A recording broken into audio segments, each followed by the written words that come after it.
Alors, la dernière fois, nous avons mis en place le système d'authentification.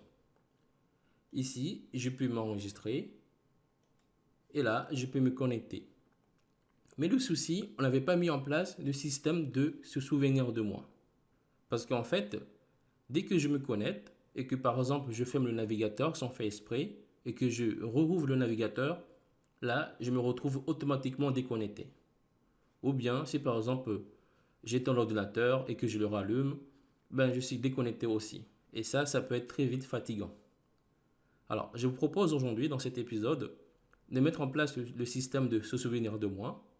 Et également, j'aimerais aussi profiter de mettre en place le système de retour en arrière. Par exemple, si je suis en train de lire un article et que par exemple, j'ai envie de poster un commentaire, je vais me connecter et j'aimerais qu'après la connexion, Laravel me renvoie automatiquement vers la page précédente et non pas vers l'accueil. Alors, c'est ce qu'on va voir aujourd'hui. Ici, on va mettre juste un petit label avec un checkbox. Se souvenir de moi. Dès que je clique, on cochera le checkbox. Alors, je vais dans le fichier login. Ici, on a le champ pour le nom d'utilisateur. Ici, pour le mot de passe. Ici, le bouton se connecter. Et là, je vais ouvrir une balise de type div. Et je mets comme classe form groupe de Bootstrap. Et là, je mets un label. Comme nom de label, je mets remember. Alors, c'est très important de respecter cette convention-là. Vous allez comprendre pourquoi. Et ici, je mets se souvenir de moi. Et là, je mets un input. Comme type, ça sera du checkbox. Comme name, ça sera remember. Comme ID, ça sera remember. J'actualise. Voilà. Si je clique, voilà. La case est cochée. Alors en fait, ici, c'est important de mettre comme nom remember. Parce qu'en fait, Laravel, dès que vous essayez de vous connecter et que vous mettez en place le système de tentative de connexion, Laravel va directement regarder s'il reçoit une requête qui a pour nom remember. Et s'il reçoit une requête qui a pour nom remember, eh ben, il va mettre votre connexion en persistante. Comme ça, dès que vous éteignez votre ordinateur ou que vous fermez votre navigateur, par exemple, et que vous revenez, vous serez automatiquement connecté.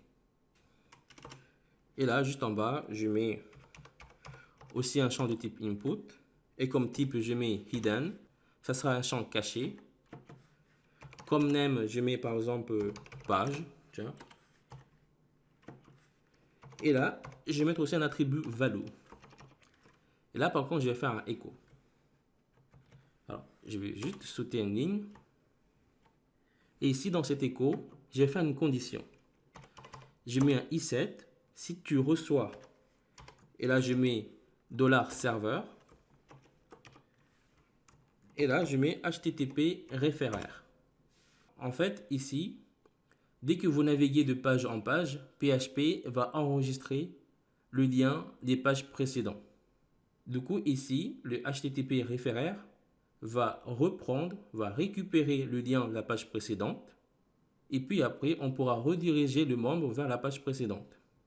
Mais il se peut que vous arrivez directement dans votre application et que vous soyez directement redirigé vers la page de connexion. Ce qui veut dire que Laravel n'aura pas récupéré le lien de la page précédente, puisqu'en fait, il n'en aura pas. C'est pour ça que j'ai fait une condition.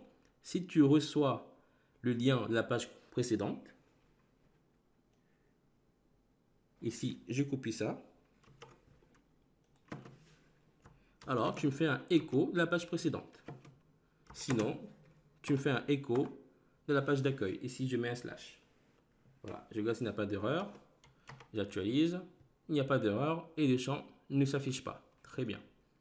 Alors, maintenant, je vais aller dans le contrôleur login controller. Alors, la dernière fois, nous avons vu comment mettre en place un système avec des vérifications. Ici, je récupère le membre, si le membre existe. soit avec son nom d'utilisateur ou soit avec son adresse email. Et puis après avoir récupéré le membre, si le membre existe, je vais procéder à la vérification du mot de passe.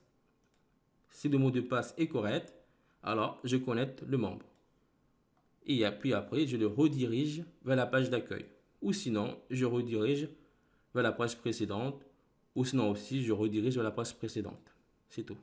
Alors, ici à l'intérieur, je vais faire aussi une autre condition. Et là, je lui dis, si tu reçois une requête qui a pour nom remember, j'ouvre les accolades. Et ici, je vais mettre ça à l'intérieur. Et là, par contre, je mets en deuxième paramètre true. Ici, true veut dire que Laravel va enregistrer le membre dans la section. Ou sinon, ça sera juste false.